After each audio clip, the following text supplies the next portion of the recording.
Okay, we might wait maybe a minute or two for those who are still entering the Zoom room, and then we'll get started. So if you're already in the room, and you're here for the panel in Suwayda, you are in the right place. Just wait a minute.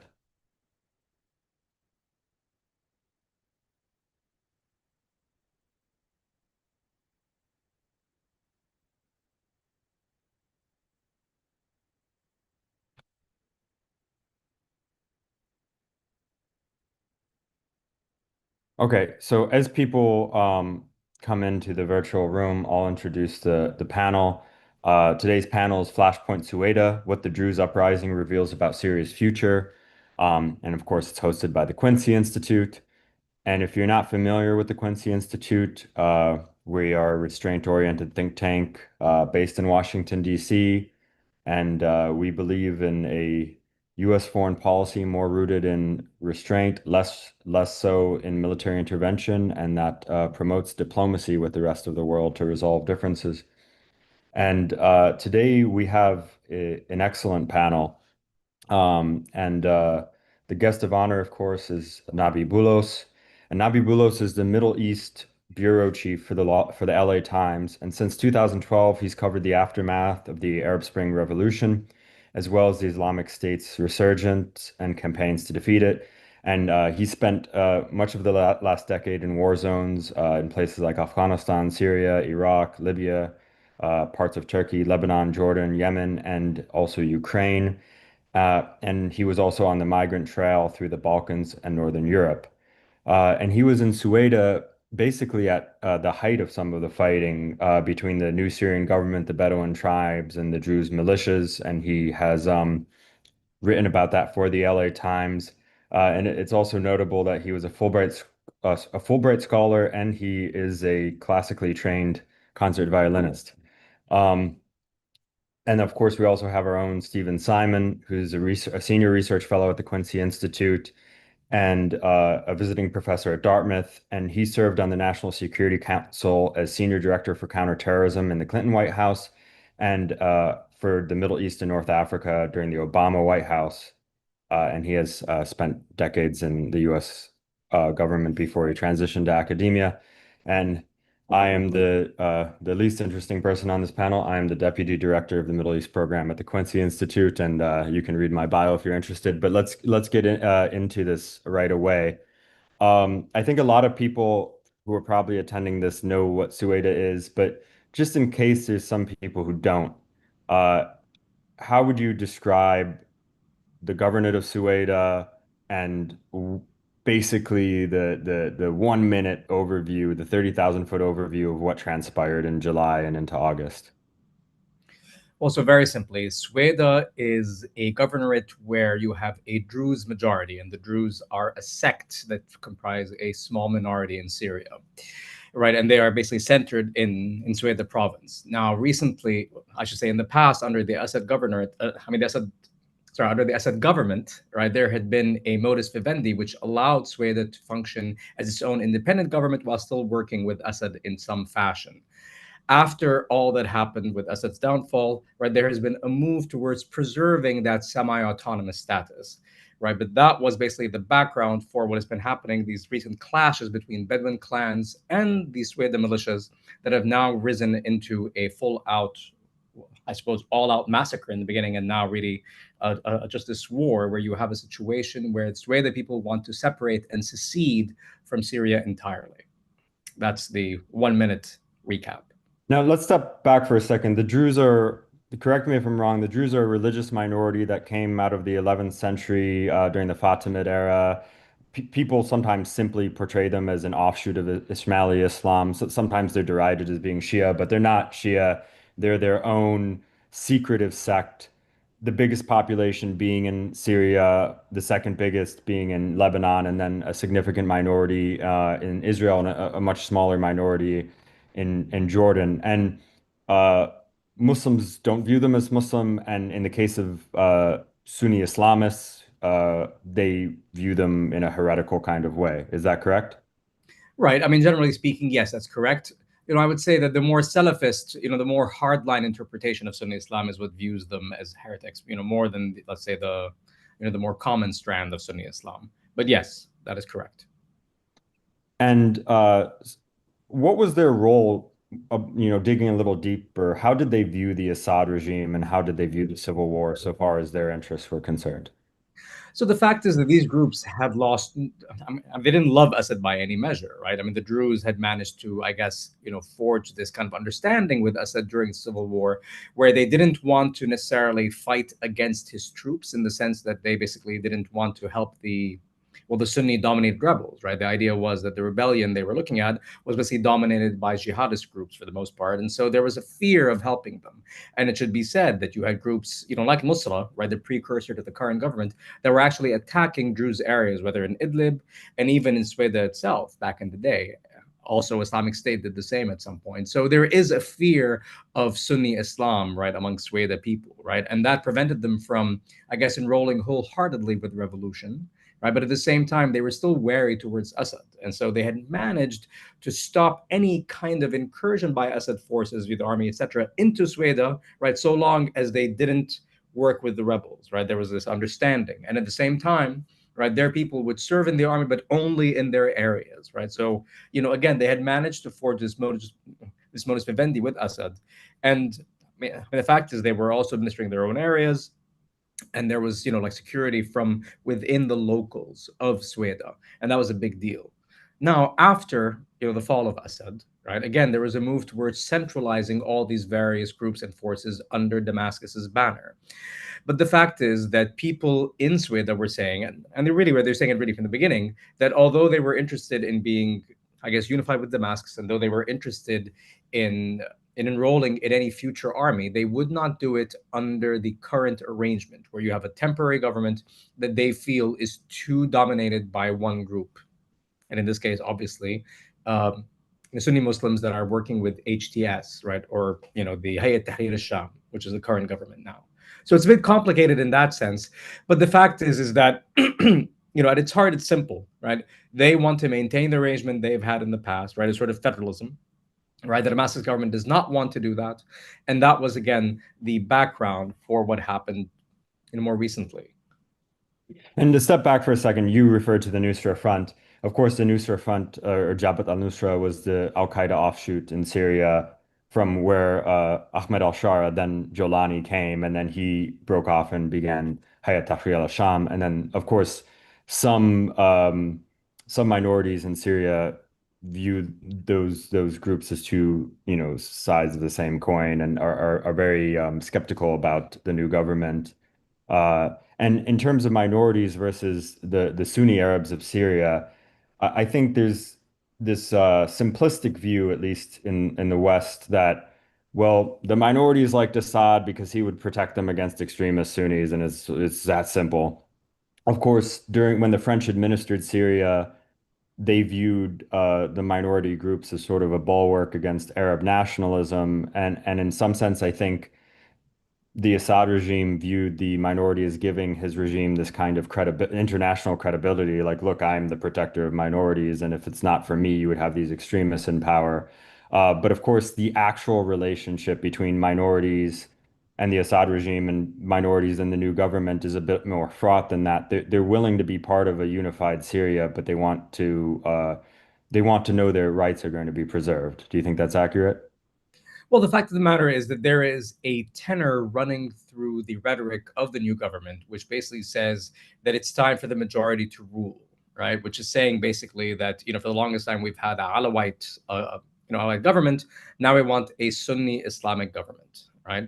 And obviously, this kind of talk, I guess, freaks out minorities in Syria, right? And for good reason, because although at heart, the Assad government did have sectarian trends within it. It was nevertheless wholeheartedly, at least publicly speaking, it was all about Syria, Syria, Syria, right? A Syrian identity. It was all about that, right? This notion of, that no matter the religion, you were Syrian, right?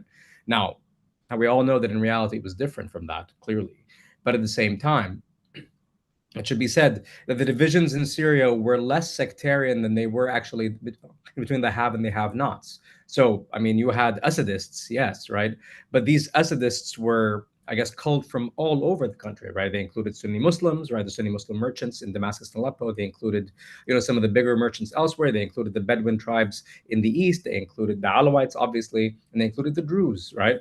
And it should be noted that the Alawites, particularly, actually had no I mean, they weren't allowed to have any kind of religious organization, right? While Assad was in power. Indeed, that's one of the reasons why they're such, I mean, why they're so in disarray at the moment, because, they actually weren't allowed to create any Alawite specific organization. But now we're going into the weeds. The fact is that yes, the relationship with the minorities now is fraught, right? There is a fear of Sharia. At the same time, everyone recognized that Assad was awful, right? The policies were simply untenable. The situation and the isolation, the sanctions, right? The sheer corruption of the entire enterprise was no longer tenable. And so, whereas a lot of people celebrated right after Assad's fall, the fact is that of course they are wary, and it makes sense, right? I mean, imagine if you had, I suppose, like one of the more hardline. I mean, I mean, maybe not the most extreme, government, I suppose, came into power in the U.S. But imagine if one slightly less so, right, like slightly less than the Tea Party, for example, right, became the leading party. What happens then, right? This is the question, and this is where we are now. Yeah, it's interesting, the point you made about the Alawites, though. I mean, when you drive along the coast and you go to Latakia, if you didn't know any better, you might expect that there's all this investment there, but it's actually quite shabby, and it's just run down. And you think, wow, this is always, described in Western journalism as Assad's heartland, but it really is run down. And then you realize that, I mean, anyone who knows Syria would know this anyway, but you can intuitively realize this as an outsider, going in, that this was a place that was kept just developed enough to prevent any kind of discord or uprising, but just poor enough to make the people completely dependent on the state, to make sure that the young men didn't, enter private enterprise. They had to enter the army, they had to enter the civil service. And now that this overnight de-Baathification has occurred, the coast is sort of a region that doesn't have any legs to stand on. But that's not the case for Suwayda. They are organized. They do have militias. They're not going down without a fight. Well, I mean, the fact is that people on the coast, I mean, they had no lack of weapons. I can tell you because, I mean, I was there on the second day after Assad's fall, and I drove from Damascus all the way to Latakia. And I can tell you, every 200 meters, there was an abandoned military vehicle with ammunition ready to go, right? The fact is that they could have had the weapons, right, but they gave them up. And then in the days after that, I saw really thousands of soldiers and security personnel coming in and handing over their weapons, right, in this amnesty, right? Which really made what happened in March with the Alawite massacre that much more problematic, because a lot of people had actually bought into this notion of amnesty and handing over their weapons, right? And assuming they would be safe under the new government. And it should be said, it should be noted that in the first few months, it was miraculous that we didn't have the sort of bloodletting that was expected, right? That is to the new government's credit. What happened after is obviously different. With all that being said, though, the Druze, yes, the Druze had, I mean, they had these militias already operating during the civil war. The Alawites, right, didn't really have that, right, and any militia that did exist during the civil war was quickly disbanded by Assad when its utility was done. We saw that with various groups like the Desert Eagles and a few others, right, that were basically disbanded right after they had fulfilled their military objective. So yeah, this is where we are now with Suwayda at this point, right? They did not want to disband. These militias did not want to subsume within a centralized Damascus army or Damascus-led army. And to be fair to them, the government hasn't really fulfilled its end of the deal either. It's not as if that the various factions and militias that had cooperated with HTS are now disbanded. They remain, organizationally as they are. So this is a big problem. We are now in this sort of twilight zone between militia and standing army and all these other things. And we've seen this in Iraq. And I mean, honestly, it points to really more instability and unrest, unfortunately. Yeah, so uh, in terms of going forward, you talked about the massacre that happened against the Alawites in March after they gave up their weapons. So maybe to back up for a second for people who aren't as familiar with Syria, the demography of Syria is essentially that there's Sunni Arabs, there's Alawites, mostly along the coast, but in some other parts of Syria. There's and Alawites is a sect, not an ethnicity. So actually, back up even further, the two main ethnic groups in Syria are Arabs and Kurds. And the Kurds are in the northeast, and the Arabs are in the rest of that country. And then there's a sectarian division, and the sectarian divisions are the Alawites in along the coast, the Druze in the south, uh, Arab Sunnis, and there's some Christians in the cities and also along the coast, and there's a very small Shia minority as well. There used to be Jews in Damascus, but not so much anymore. And then there's also this urban this sort of urban rural divide and this sedentary versus Bedouin divide. There are Bedouin tribes that are still very much a part of Syrian life. Some of them have become agrarian, some of them are a little bit more nomadic. So there's all these divisions. And on top of that, there's this overarching division between the people who spent the war in regime-held areas and they felt the economic effects of the war, but there weren't bullets flying by their head.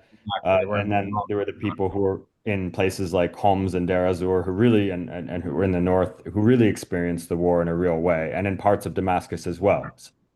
Right. I mean, the fact of the matter is that Syria's issues that you are dealing with multiple identities, multiple divisions. Right. I would argue that the starkest division really was the have and the have-nots. Right, because I think that was the one that underpinned everything. Um, and the fact is that if you look at the policies of the new government now, right, you do get the sense that it wasn't necessarily the issue of the policies of the Assad regime, but really, the sect, because we're seeing a lot of the policies being repeated in many ways. And let's be clear, I don't mean obviously the security policies. I mean, things regarding, economic policies and, the way they're behaving in their rule and in, being exclusionary, I suppose, should be said. Yeah. Given all those divisions and given the fact that the Alawites handed over their weapons and were still massacred, what message does that send to the other two groups that have weapons, the Druze and in particular the Kurds who have an organized army?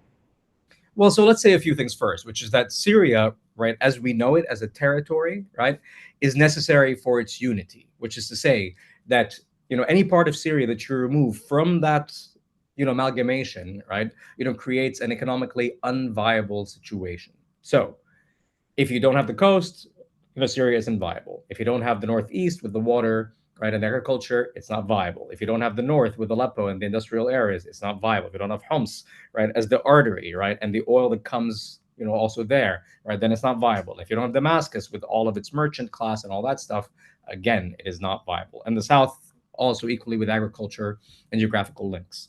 So let's just agree, right, that any notion of seceding, right, would cause Syria as a country to fail, right? And we've seen this in the past with places like Sudan, where if you remove South Sudan, then the economic foundation of the country is gone. So now, with that point established, right? The issue then is that these other groups, right, after having seen what happened in March, and now after having seen what happened in July, right? The fact of the matter is that the Kurds, for example, have no interest in giving up their arms. Oh, yes, they're playing a good game, they're talking, etc. And they have to talk because there is an American will behind this notion of them being subsumed in the central government. But the fact is that in reality, of course they don't want to because they see what's happening, right? And they understand that if they give up their weapons, then they would be at the mercy of groups that consider them really like worthy of being destroyed, right? And again, this includes like Turkish-backed groups, and many of them are allies of the current government. Add to that the Druze at this point, whereas before, their demands were this notion of joining a national army and being part of a representative government and some measure of autonomy. Now they are after full secession. Now, granted, those voices could be the ones that are perhaps louder, right? And therefore we hear them more often, right? But I will tell you that just from looking around various parts of social media and talking to a lot of people, although a lot of Druze are, of course, interested in being Syrian and remaining to be so, there is a vocal minority that tells you, screw all that. We are no longer Syrian. We have to leave this project, right? As long as Sharia is there. So that is the issue. Okay, so and of course the reason that the Syrian Kurds have arms under the SDF, the Syrian Democratic Forces, is twofold. One, there are links with the YPG, which has links, of course, with the PKK. and on the other hand, they were the preferred partner by the United States in the fight against ISIS. Right. Um, And this didn't happen overnight. Let's be clear. This was a choice, right? I mean, the Americans had tried to help groups in the South. They had tried to help, some of their own groups in the North. I remember actually, being sort of, on the periphery of these processes where you see these groups being vetted, and like their programs or their assaults being vetted by this, mobile operations group that involved a whole bunch of intelligence officers, including the CIA. But finally, they accepted that the Kurds were the best partner, especially when it became more of a counter ISIS mission than it was a counter Assad mission. and for the benefit of the audience who might not know, the reason the idea of even a semi-autonomous North Kurdish Northeast is a problem, or the reason that whether the SDF, which is, the Kurdish-led armed group that helped fight ISIS, the reason why it's an issue about whether they give up their weapons or not, or whether they join the central government or not. The big reason for that is because Turkey views them as an extension of the PKK, which in the Turkish political mind might as well be the same as Al Qaeda because they have conducted a lot of violence inside of Turkey's borders. And of course, the PKK agreed to dissolve. But from the Turkish perspective, if the PKK dissolves, but their offshoots don't dissolve and give up their weapons, then what's the difference? And so this is a thorn in the side of U.S.-Turkey relations, and a a demand of the Turks is that the SDF has to give up their weapons, and they can become part of the new Syrian army as individuals, but they're not going to have any kind of semi-autonomous status. And it's important for the central government of Damascus that the Kurds give up their weapons and join because, when Ahmed al-Shara, the current leader, was just a rebel commander in Idlib, he said explicitly he views the SDF as an enemy of the revolution. And, very similar to Assad, he wants to control every inch of Syria, and he doesn't want to have any kind of federalism if he can help it. Well, but it's also worth noting that just economically, I mean, they need that area, right? I mean, that area was the main oil producing region, right? The main water, bearing region in the country, right? So it really was its breadbasket in many ways. They need it, right, as an economic lifeline. So this is a very nuanced topic. So I'm going to step back again at the 30,000 foot level. The bottom line, we have this new government in Damascus led by this former, by many accounts, terrorist, but at a minimum, you could call him an Islamist rebel commander and his somewhat radical group who controlled Idlib for a while. You have this diverse country that is essentially geographically divided right now, in which the Northeast is not even under the control of the central government, but is under the control of armed Kurds. And the country cannot survive economically if it becomes permanently divided. And there's this question now about whether it's going to be a completely unified centralized state or whether there's going to be federalism. But of course, this is made more complicated by the communal violence that we've seen happen since al-Shara's forces took over in December, and the massacres that occurred in spring against the Alawites after they gave up their weapons. And the most recent violence has occurred in Suwayda in the last month and a half. And that's actually the feature of this talk, which we haven't really even gotten into in detail, Yeah. but hopefully this sets it up. So what happened in Suwayda at the detailed level? So now, now, you have had these Bedouin tribes that have been working and living in Sweden for a long time, right? And there have been, and also outside of Sweden. Now, there have been these occasional fights, right? Occasional, let's say, annoyances happening between these two groups, the Druze and the Bedouins, right? More recently, they've been happening with greater frequency, right? This notion of kidnappings, right, certain looting, things like that. And basically a few months ago, right, I mean, actually, yes, now last month, in fact, right, you had a situation where this one vegetable seller, Druze, was kidnapped, and this led to an escalating tit for tat situation that caused the Bedouins, or triggered the Bedouins, to do this big nafir, right? This idea of al-faz'a al-badawiyya, where they basically, as Bedouins, will call upon fellow Bedouins to go in and just basically, get together and just go fight as a vendetta. And so when that happened, right, there was this idea of the militias, the Druze militias were trying to stop them, right? And at the same time, the government came in and said, okay, we will intervene. We will basically keep the peace. And our plan now will be to stop any kind of incursion by the Bedouins, right? And we'll just make sure that there is no fighting between these two groups, right? Until we can calm things down. Then they go in, right, with the agreement of the Druze militias. And that's when we start getting reports of horrific massacres and shootings and executions and summary executions, et cetera, right? When that happens, people in Suwayda rise up and start to shoot at the attackers, right? And the Druze militias that were basically at this point, sort of, waiting on the sidelines, rush into battle once more. By the day's end, we're getting, really reports of just, again, horrific massacres, right? I mean, till now, there's no clear idea of the casualties. But, what we can see is that you have really dozens of villages on the periphery of Suwayda that have been looted and burned systematically. And I managed to go through some of them, and you see it. And of course, it should be said, there was also Druze on Bedouin violence, but it seems clear that the level was quite a bit smaller. Oh, wait, sorry, I'm going to do one thing. Sorry, pardon me. Sorry, I have to grab one thing. Give me a second. Okay, so maybe I'll turn to you, Stephen, for a second, which is that during this violence against between the Druze, Some water during this before I violence. start coughing. Sorry, pardon me. I just had to grab some water before I started coughing. Anyway, Oh, sorry. okay. We'll turn back to you. It happens. It happens. Sorry, We'll turn pardon me. back to you, and then I'll bring in Stephen. Okay. Sorry, pardon me. So then after that, right, once we started getting these reports, right, a bunch of us, we journalists managed to go in, and I must tell you, just touring through Suwayda, right, and at that point it was already a closed military zone, right. After this fight, right, after all this happened, the massacres, right, you had, these Druze militias fighting back against these Bedouin and government groups, and then when that happened, when those groups left, Suwayda became essentially surrounded, right? And there was, in effect, a siege on it. And when that happened, there are occasional entries of goods and foodstuffs, right, that are given over by the Syrian Red Crescent. But for the most part, the city is basically under siege, right?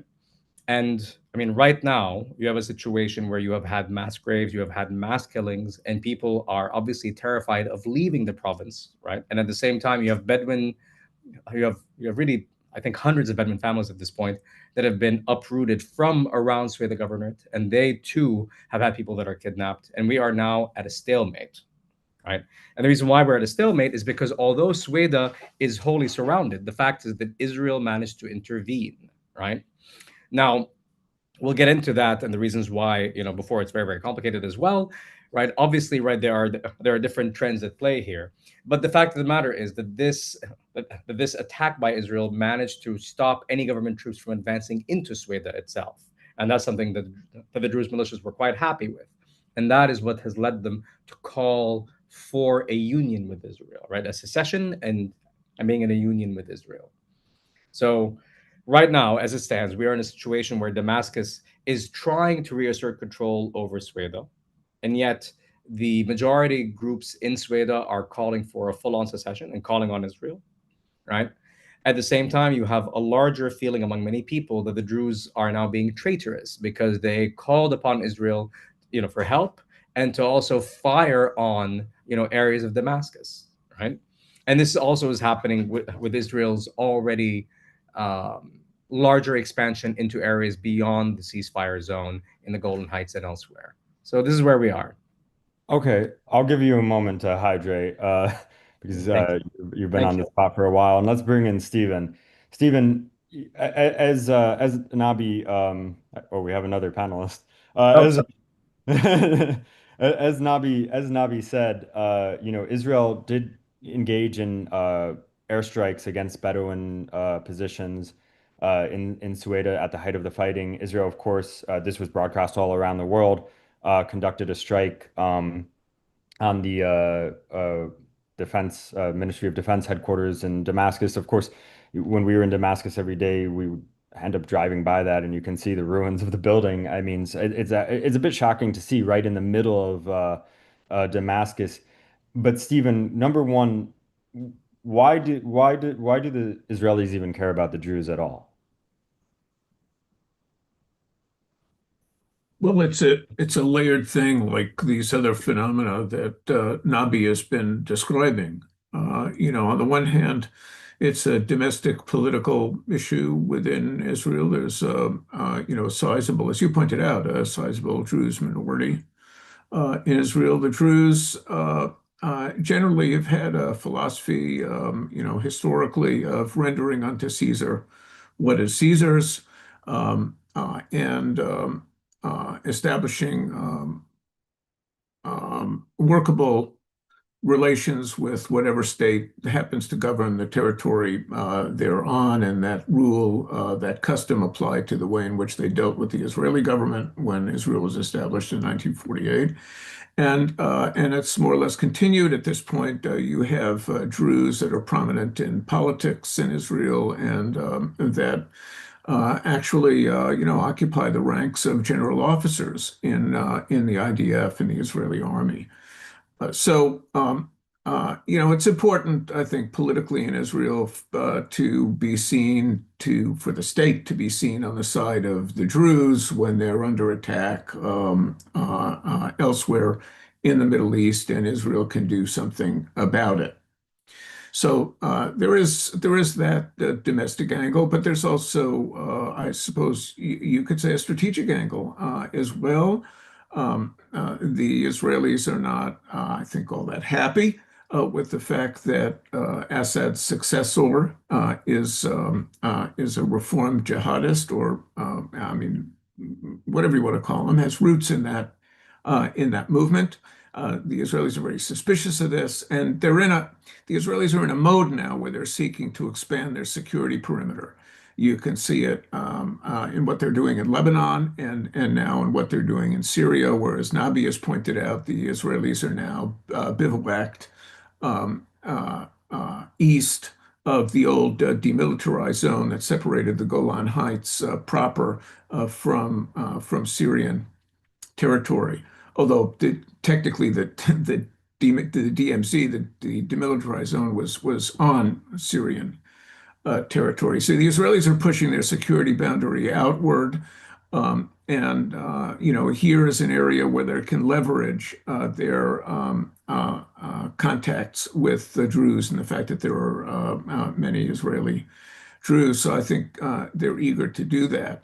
And they have done it in the form of this dramatic strike in the midst of the violence in Suwayda that essentially stopped the Bedouin advance into Suwayda in its tracks.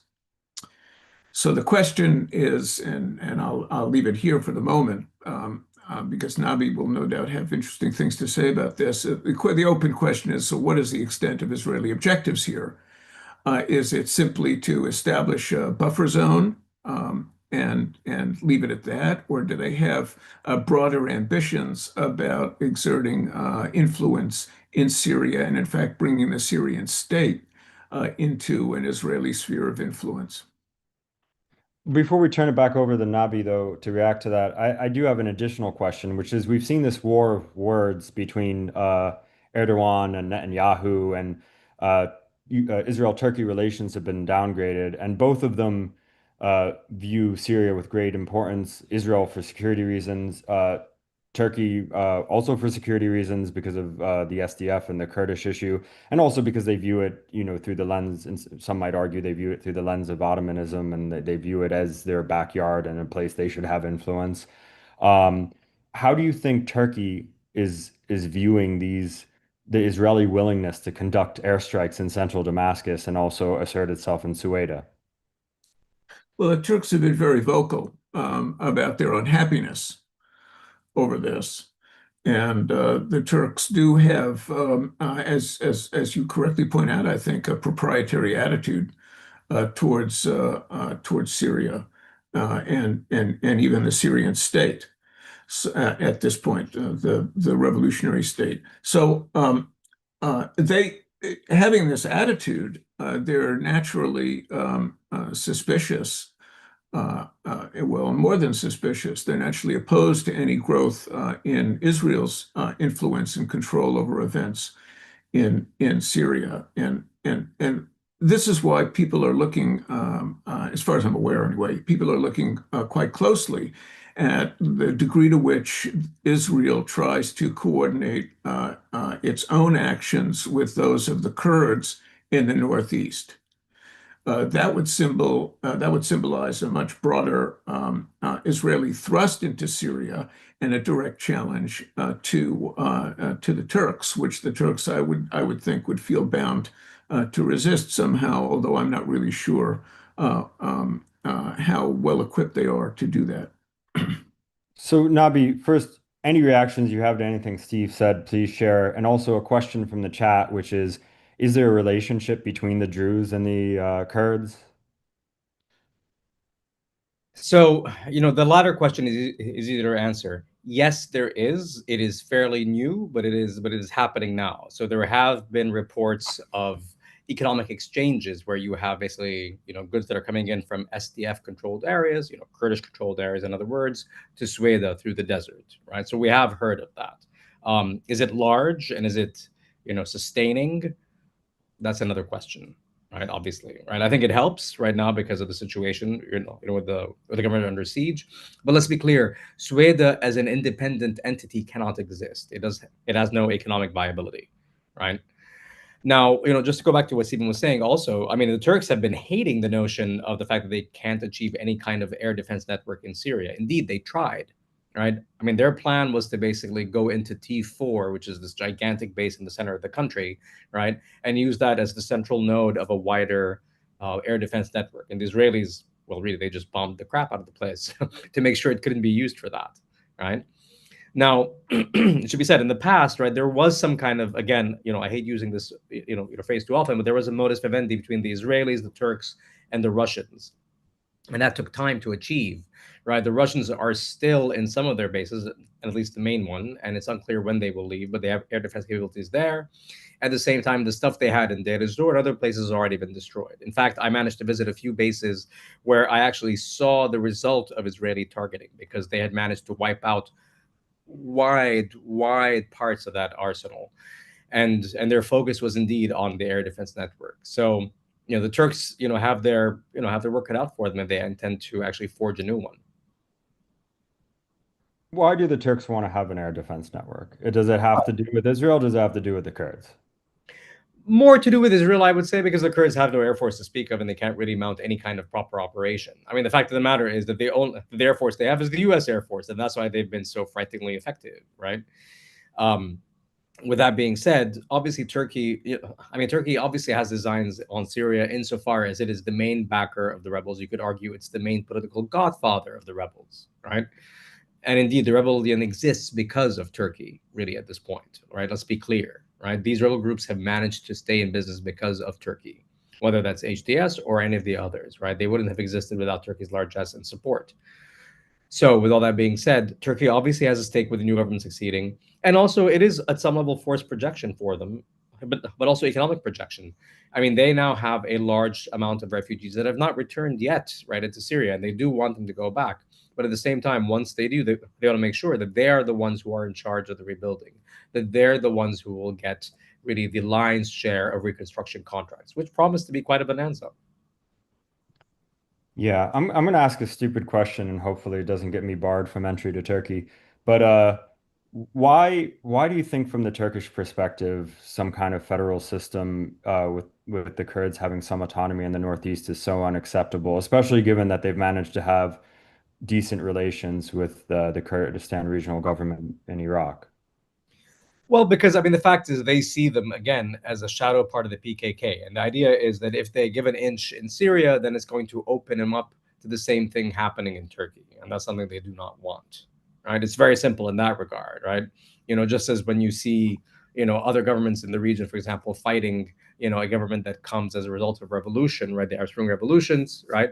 Because the fear is that this would serve as a model for similar things happening in their own territory, and that's Turkey's main concern right now.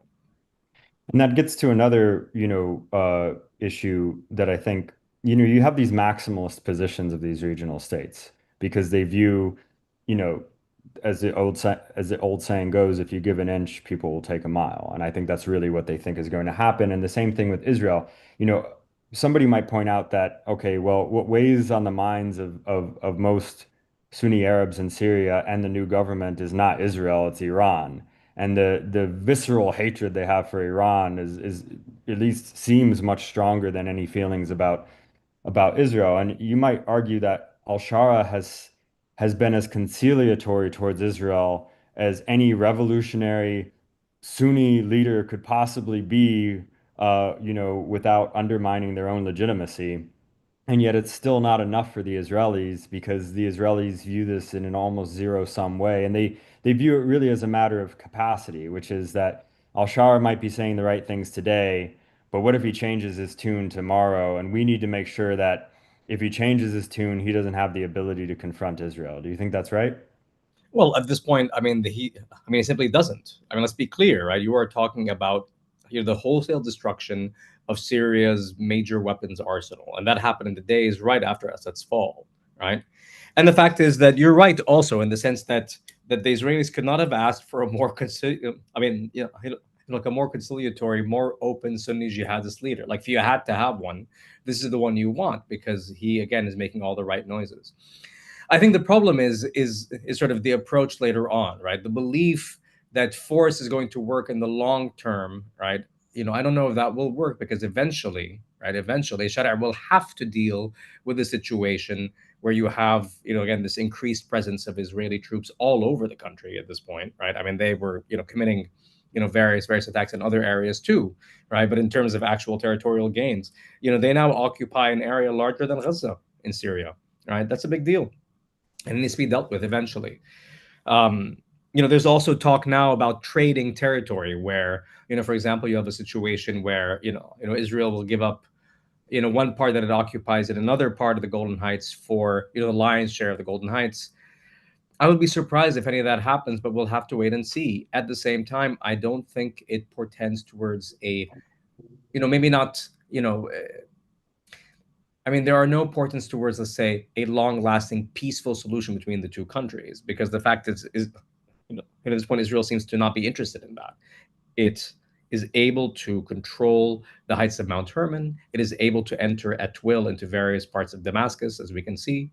And at the same time, it now controls 40% of Syria's water resources in the south, right? And I should add that those resources also serve Jordan. So, in one fell swoop, it's gained a massive strategic advantage. Stephen, I think if there's one thing, folks have learned perhaps since the October 7th attacks, it's that Israeli interests and U.S. interests do not always align. And in Syria, it's a place where they don't necessarily align. And you have Ambassador Barak, who's the ambassador to Turkey, but is also the special envoy to Syria, and is spending a lot of time going to Lebanon and Syria, and you have him really cozying up to Ahmed al-Shara, especially since Trump's meeting with Ahmed al-Shara, and you have him making very strong statements in support of the new government in Syria. You have him saying things like, all roads lead to Damascus. We've tried federalism in other places. It's not going to work in Syria. And really, certainly Barak is saying all the things that the new Syrian government would want him to say. And then you have an Israeli strike in central Damascus, and I can't help but wonder, is that a little bit embarrassing for Washington, and how much daylight is there between the U.S. and the Israelis on Syria right now, Stephen? The U.S., at least thus far in the Trump administration, has managed to suppress whatever unhappiness it feels over differences between American policy towards Middle Eastern issues and the policies being carried out by the Israeli government right now. There are differences, but at the end of the day, I think President Trump feels that tangling with Prime Minister Netanyahu is simply not worth the candle. There's really no good reason to do it, because I think from Trump's perspective, if he has one on this, is that these issues are not, strategic in the sense that he thinks of issues as being strategic, and perhaps they're not. But in any case, the U.S. has, as far as we know, not made Syria an issue between Washington and Jerusalem. They haven't done that. So you have these two allies, the United States and Israel, pursuing really very different objectives in Syria, but at the same time, more or less staying out of each other's way. The U.S., favoring a centralized, strong and viable Syria, and really aligned with Saudi objectives, I think primarily, and the Israelis pursuing a weak and fractionated Syria, which they think would serve Israeli interests better. So we'll see, we'll see if these two policies actually collide, at any point. Do you think a weak Syria? I mean, I certainly understand in the short term how that serves Israeli interests, but doesn't keeping Syria in a permanently weak state susceptible to foreign influence, including Iranian influence for that matter, isn't that long term, a threat to Israel? Well, I think, ever since the um, well, really, ever since the beginning of the Civil War in 2011, the Israelis have had virtually complete freedom of action in Syria. And I think they've gotten used to it and they like it. Syria has been essentially a free fire zone for the Israeli Air Force, as Nabi was essentially describing earlier in our conversation. So the Israelis are, I think, of the view that anything worth doing is worth doing yourself. So if they can enjoy this sort of freedom of maneuver in Syria and protect their interests in the way that they are proceeding to do, mostly by taking territory and taking advantage of their comprehensive air superiority, they would prefer that to any diplomatic agreement that they might make with a shaky, and I mean, a truly wobbly regime whose complexion they don't like. I mean, the Israelis feel that they're dealing with a terrorist movement in Gaza, and they've taken, as we know, very extreme measures in the war against Hamas. And I think it's speaking of lenses, as you did. I mean, that's the lens I think through which Israel at this point views the HTS government in Damascus. And of course, it's not just the Israelis who view the new government as shaky. Behind the scenes, the Gulf country and even Turkey, I think, have doubts about the viability of this government. And you see these promises for big investment, but not necessarily an execution on that investment all the time, or, there's investment here and there. But this government hasn't gotten to the 1 year mark. If you speak to certain uh, members of the Syrian diaspora, they'll tell you with 100% certainty that this government is going to collapse. Of course, we've heard that about other governments, and it didn't happen.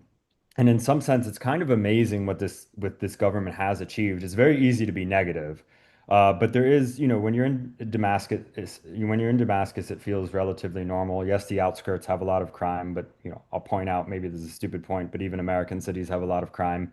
Uh, and you can the highways are open. Yes, the country the central government probably doesn't have control over 1/3 of its territory, but at the same time, the places that it does have control over, there is some normalcy, which is shocking considering how destroyed the country of Syria is. So Nabi, I'll ask you this: Are folks being too negative about the new government and the trajectory of the Syrian state? Do you have any hope? Look, the sad part was that they weren't too negative in the beginning. In the first few months, this government had the benefit of the doubt. They could have done anything they wanted, right? But the negativity or the increasing negativity you are witnessing, with each passing month is a function of government policies, unfortunately, right? Where we're seeing them recycling what has been done during the Assad regime, where we've seen them, back and commit, these horrific massacres, right, in various parts of the country. I mean, the sad part is that their actions are proving Assad's words correct, right? That they are that Assad was the one who was basically stopping these people from these beasts, etc. Now, the fact is, I think with that being said, right, the government, did come in, right, in a very, very bad situation, right? I mean, one should say, right, the country needs so much investment, so many parts of it are so completely destroyed. It's hard to even explain, right, what that means. But if you drive from Damascus all the way up to Aleppo, right? Like past this one part of the highway, you can see that there is no village that is undamaged, right? Even as you exit Damascus, you have these, you know, just huge suburbs that are essentially really just skeletal remains of neighborhoods that were bombed, shelled, airstriked, and just utterly pounded, right, during the Civil War. So, again, this is not to belittle the challenges facing the new government, but there are certain things it could have done better, right? There are certain, policies they could have pursued that would have been helpful to them. And economically, just things remain unclear, despite them scoring a massive coup with the lifting of sanctions, which really are essential, right? I mean, the fact of the matter is that there are still things we don't understand, right? We don't know why they are going for certain investments, or we don't know how they have gotten to these economic reconciliations with certain figures from the regime days. It's again, these are missteps that people are noting time and again, and that are problematic. Now, again, I don't want to sound too negative myself. Let's be clear. I don't think it's going to fall anytime soon. I think that stuff is wishful thinking by certain groups, and the fact is that no one has the will for a collapsing Syrian government again. It's just that simple, right? Right. There's no one who's willing to go and back some massive insurgency like they were before.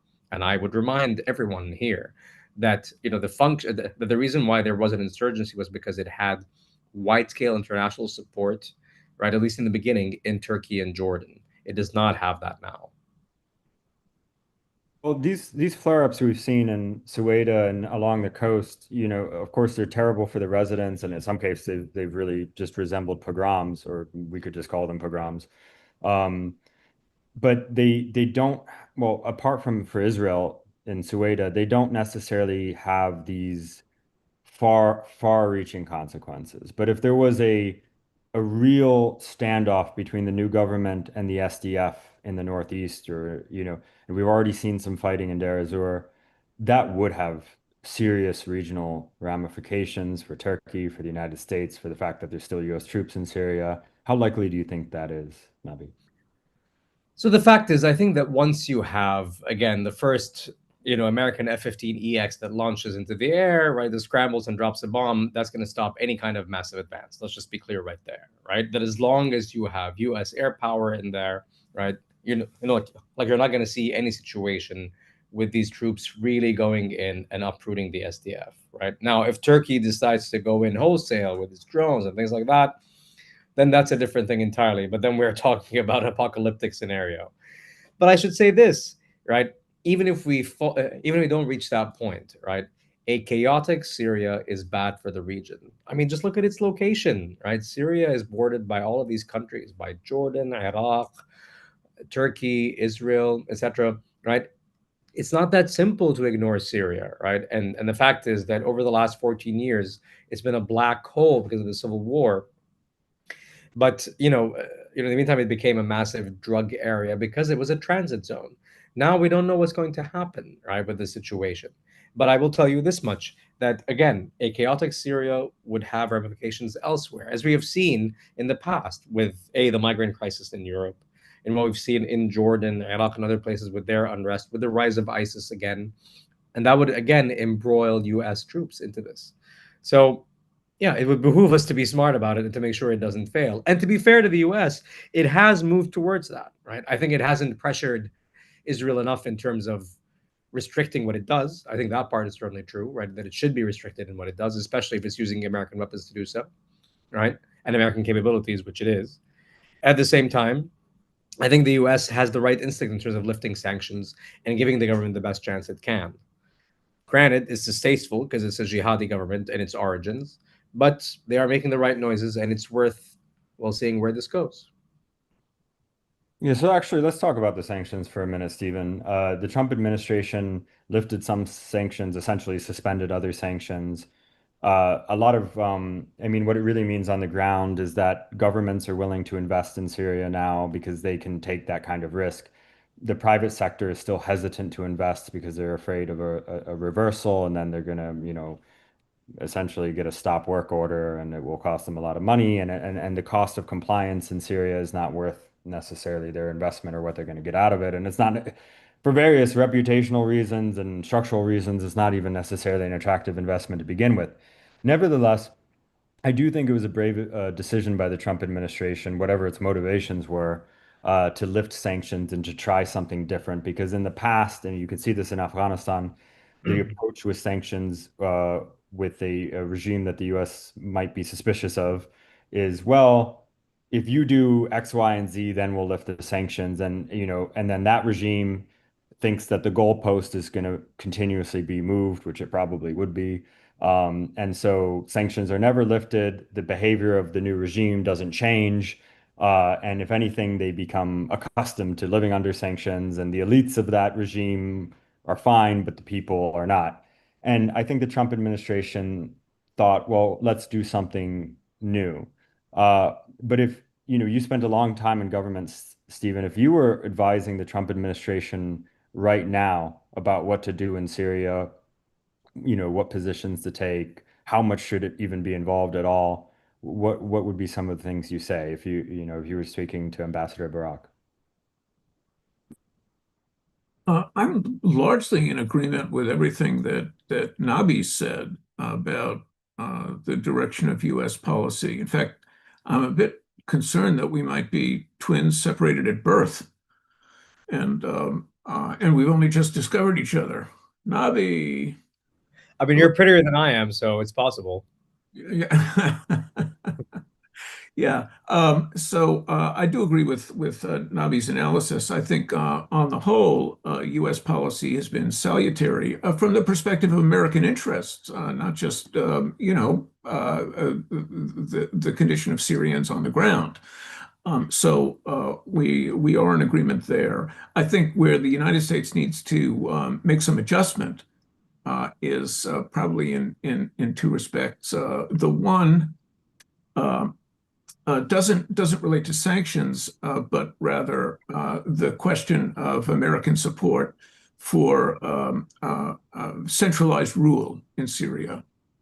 U.S. backing, early backing for Shara's insistence on this, and the U.S. backing was quite emphatic, completely rejecting any kind of federal arrangement. I think that was unrealistic from the outset, but it's certainly unrealistic after the events that Nabi has described, which have considerably eroded the trust between Syrian minorities and the central government in Damascus.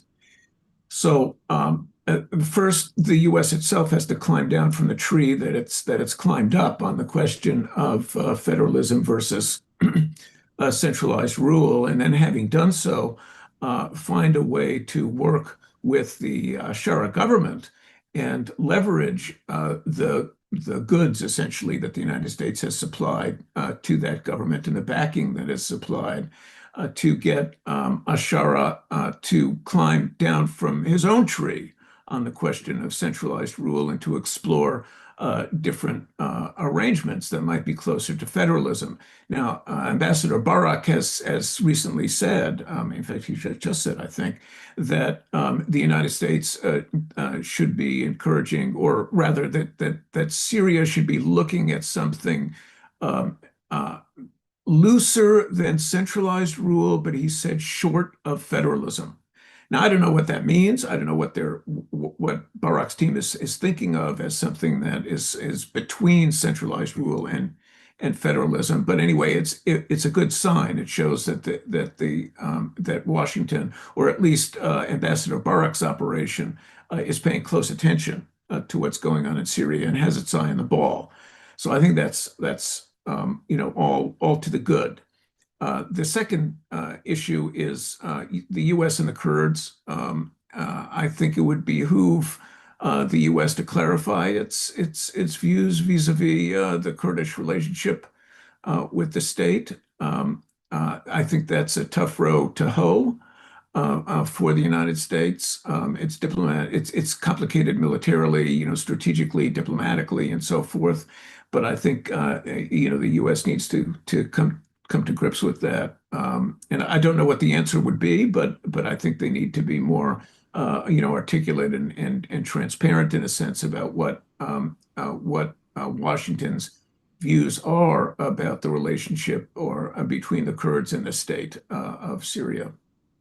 And I think, and just to add to that point, I mean, that's a really good point. The fact is that the US has been unclear about its relationship with the Kurds for a long, long time, right? This is not a function of just something happening now, right? Again, the Kurds taking advantage of U.S. support to construct a semi-autonomous region and really a nation, right, or a proto-nation, if you will, has been something that has been going on for years now. And the fact is that the U.S. never was clear about it, and that's why it has its fight, with Turkey. That's why there are all these relations, that have been soured with Turkey because, again, there's a lack of clarity. And the fact is that now again there is a lack of clarity, right? Like, will the U.S. stay? Is it intending on keeping those forces there? Because the fact is that if you are doing it for a counter ISIS mission, at this point, the U.S. is already working with the new government. In fact, they've already mounted a few operations in cooperation with government forces for the counter ISIS mission right now. So, that, I mean, frankly, it makes the Kurds a far less attractive partner. So what does that mean, right? Are they just gonna, up and go? Because we've already seen some pullback with U.S. aid stuff, for example, but now it's a function of actual military presence, and that's a bigger deal. Okay, well, we're going to have to leave it there. I want to acknowledge there were some great questions we didn't get to. There was a question about climate. I actually, and the effect that that has on politics in the region. I actually think that deserves an entire other panel that I maybe mean, has. I'll just say for 1 minute, if you like. If you like, I'll Okay, just say. sure, sure. So just for 1 minute, I mean, the fact is, a lot of people say that was the foundation or the main reason why Syria fell into, a civil war situation in the first place.